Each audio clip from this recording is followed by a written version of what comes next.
Hi guys, நம்ம ஒரு சூப்பரான ஒரு முள்ளங்கியில் அப்படியே சட்னி செய்கிறது எப்படின்றத பார்ப்போம். வாங்க வீடியோக்குள்ளே போகலாம். இதை கவனமாக பாருங்கள். ஒரு 2 பல் தேங்காய் எடுத்துக்கணும்.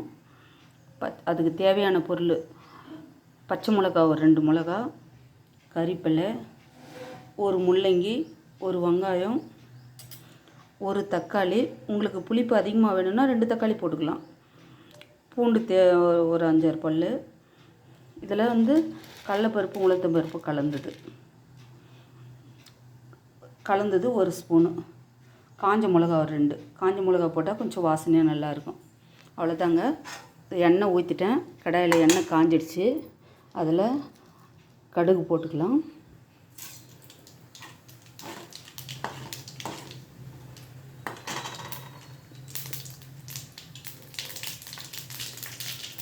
இது நல்லா பொரிஞ்சிட்ட உடனே இந்த கடலைப்பருப்பு, உளுத்தம்பருப்பு போடணுங்க.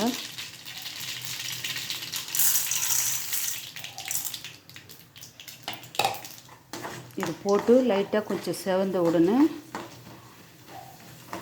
மிளகா போட்டுக்கலாங்க.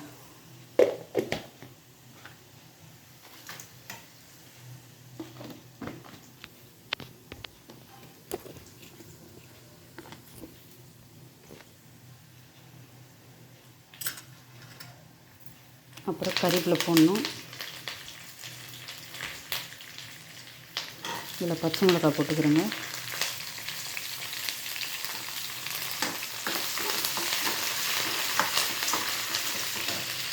இது கொஞ்சம் செவந்ததுக்கப்புறம்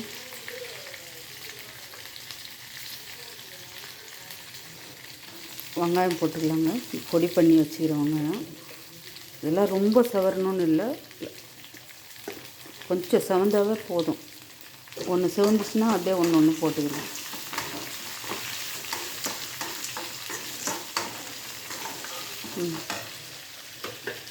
இதில் முள்ளங்கியும் தேங்காய் 2த்தையுமே போட்டுருங்க. அதுலேயே வதக்கிறதுக்கு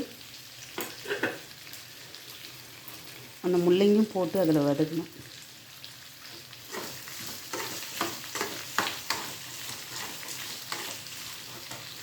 இது நான் 4 பேருக்கு சாப்பிட்ற மாதிரி செஞ்சுக்கிறேங்க. 4 பேர் சாப்பிட்ற மாதிரி சட்னி அரைக்கிறதுக்கு ஒரு முள்ளங்கி, ஒரு வெங்காயம், ஒரு தக்காளி, காஞ்ச மிளகா 2, பச்சை மிளகா 2,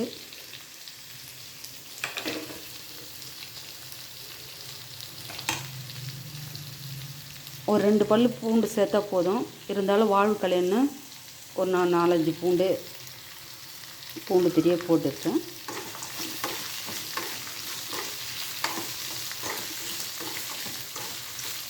இதெல்லாம் கொஞ்சம் வதங்கிட்டோன்னு லாஸ்ட்டாக தக்காளி போட்டுக்கலாங்க.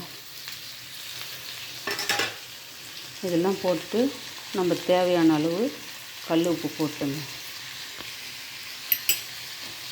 இதெல்லாம் போட்டு கொஞ்சம் வதங்கிட்டோன்னு ஒரு 10 நிமிஷம் ஆறட்டோன்னு எடுத்து மிக்சியில் அரைச்சி அப்படியே சுட சுட சாப்பிட்லாங்க. இட்லிக்கு, தோசைக்கு, எல்லாத்துக்குமே இது சப்பாத்திக்கு சூப்பராக இருக்குங்க. நீங்கள் வேணா செய்து பாருங்கள். செய்து பார்த்து சாப்பிட்டுட்டு சொல்லுங்கள். சூப்பராக இருக்கும்.